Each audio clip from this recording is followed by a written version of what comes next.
Hello, welcome back to the Land Rover, and we've been bleeding the brakes, which, to be honest with you, after this entire restoration has been the worst job that I've had to do so far. Worse than stripping the vehicle down and all the mechanics and rebuilding the engine. This has been a pain in the backside. So this is an after video. I did try videoing bleeding the brakes, but the language in those videos is astronomical. Particularly now in southeast Queensland, we're entering springtime and there's mosquitoes around. When you're covered in brake fluid and mosquitoes start buzzing around your head, that triggers a bit more bad language. So this is an after video. What I've done is I've replaced pretty much the entire brake system. We've got new brake cylinders here, we've got new brake lines. I've just got to secure those because they're a bit wobbly at the moment. I've got the new reservoir as well, and a new master cylinder, so it's pretty much an entire new braking system. Getting the air out of these was an absolute pig. I purchased one of the pressure bleeders, the ones that you put the fluid in, pump up, connected up to the reservoir. Couldn't get a decent seal on that, made an absolute mess.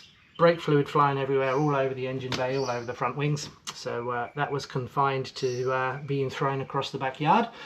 I then got a vacuum one that sucks, that you basically connect it up to the bleed valve, turn on the compressor, open the handle up, and it sucks all the fluid out. But all that was doing was sucking air over the bleed valve and actually pumping a lot more in there as well. So that wasn't too good. In the end, I looked on a few forums and nothing on the Land Rovers, not too much on cars, but lots on motorbikes. So I thought I'd give it a go. And I bought one of these. This is a syringe from a pet shop.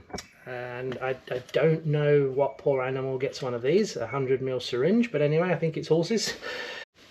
And what I did is I made up this is one of the 90-degree elbow things that go over the bleed valve from the expensive kits that didn't work. Secured it with some cable ties. This fits on the syringe pretty nicely. You have to hold it on because the pressure does blow it off, and then brake fluid flies absolutely everywhere, as you can see from the wheel arches. Fill it up with fluid. New fluid, and basically bleed out the air, just squeeze out the air, so the syringe and the pipe is all full of fluid, no air bubbles. Connect it onto the bleed valve, and then essentially just squeeze all the fluid, so reverse bleed, not the normal way, just squeeze all the fluid back through the system, and then you hear the bubbles in the reservoir. Did that with all four wheels twice, still didn't really have much brake pressure. So then looking around the internet, I adjusted up these snail cams here. They're the adjusters that make the shoes going in and out. Adjusted them tight across against the drum. Then I found I couldn't squeeze fluid in for some reason. Don't quite know why. There's obviously a logical reason, but I couldn't work it out. So what I did is just a dry syringe, put the hose on. Basically we sucked it, reversed it again, got the vacuum going, opened the bleed valve, sucked out as much air as possible, shut the bleed valve. That seems to have given me brake pressure.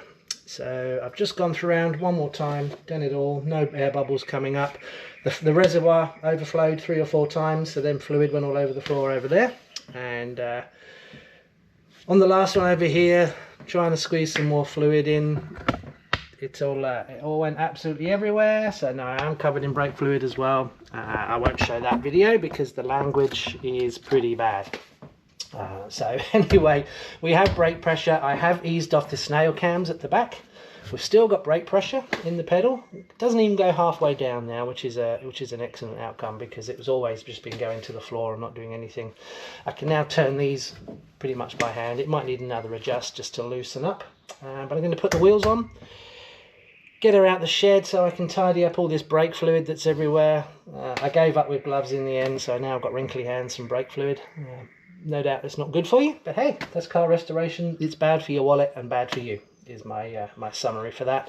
So I'm going to put the wheels on, tidy up, take her out the shed, and then hopefully later on today we'll go test out the brakes. But yeah, that's brake bleeding with bad language omitted, so it's a very short video.